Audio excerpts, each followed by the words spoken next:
one final question. How can we have more of you in local and national politics? Because the crisis has proven that women are effective leaders. Maybe a concrete thing that we need to work on is teenage pregnancies. We have to make sure that we're able to prevent that, because that's the one that crushes dreams. Tama yung sinabi ni Gov Kaka. We just have to keep continuing pushing for all our dreams. But the problem is, pag maging nanay ka at a very young age and you drop out from school, chances are hindi ka na babalik at maiiba na ang trajectory ng buhay mo. Unfortunately, it's going to be a lower trajectory.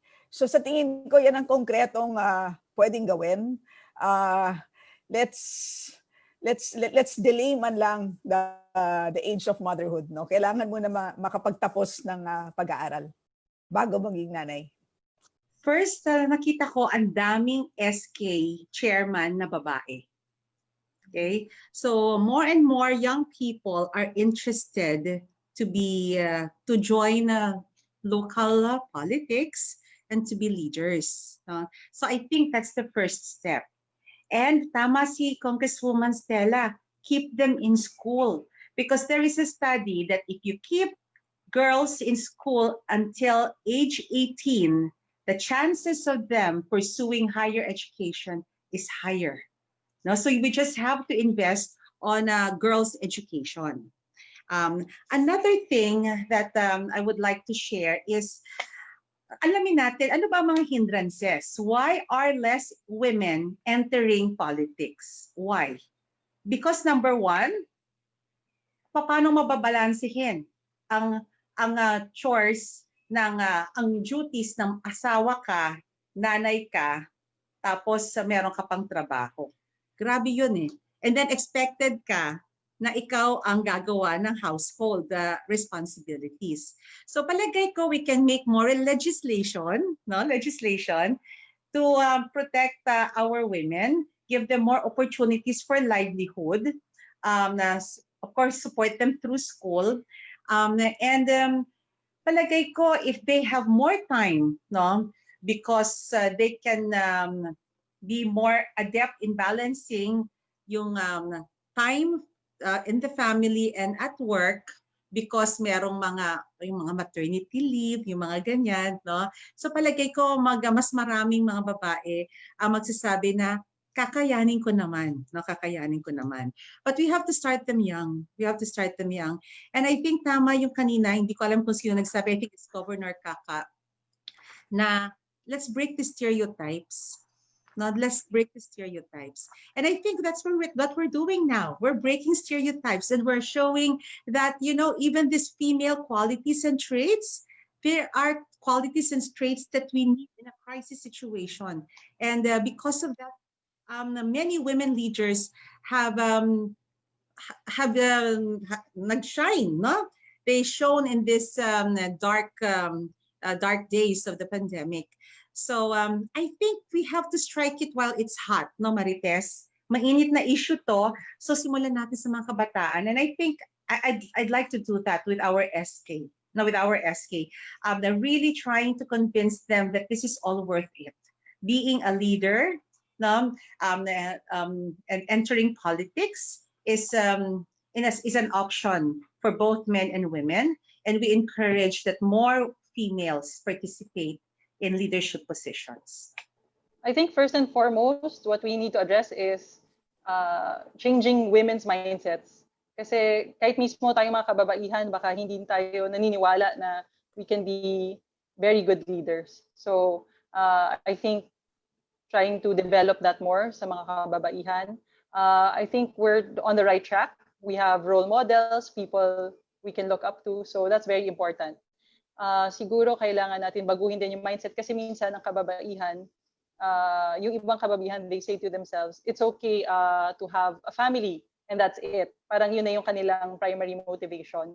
We have to really impress upon other women that they can have a family if they want to, but they can also be more and they can do more. So starting with that, changing some of the cultural mindsets that we have. But also, I think it's very important to have mentoring. So there are existing programs now. We have the YLGG, we have the Angat Bayi. There are a lot of programs, and I think that we should be able to support these kinds of programs that help women politicians, and then partner them with other female politicians para may parang mentoring ba.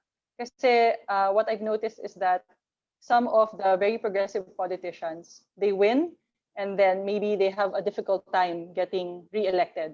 So it's very important to have that mentoring from seasoned politicians, from seasoned public servants, so that they can also navigate the ins and outs of political life. So capacitating, changing cultural mindset, and mentoring. I agree. We have to create opportunities for young girls, no, education, yung experience, yung life, yung economics, healthcare, etc., other services of government, so that it will be easier for them to participate in governance, in decision making, and to also consider themselves as a possible choice for leadership in the future, no? Sabi ko nga kanina, hindi pwedeng mawala sa pangarap nila na maging women leaders. But I think yung the fact that we have our forum like this today, that you have showcased, thank you to FNF, no, because you have showcased women leaders, very powerful, very effective in their work, and to talk about us as women leaders, I think is very important, because sometimes we forget, no, that there is still a need to push for more spaces for women, and also to inspire other women to take also leadership roles. And I think if forums like this are discussions like this are created, then it becomes a discussion like COVID, no? Pag pinag-uusapan palagi, nakakahanap din ng mga solutions, nakatututo sa kwento ng kabila. Today, I learned a lot from all our speakers in terms of COVID response.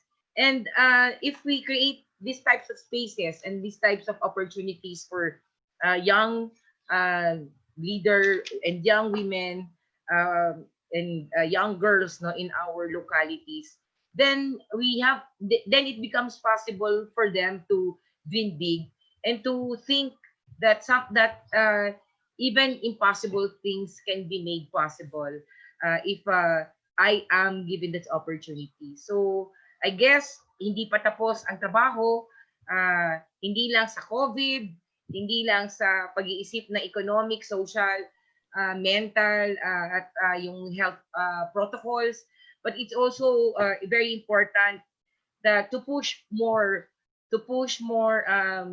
opportunities, to push for more advocacies, so that women become genuine participants in the development and in the accomplishment of our development goals, not only for our country but for the rest of the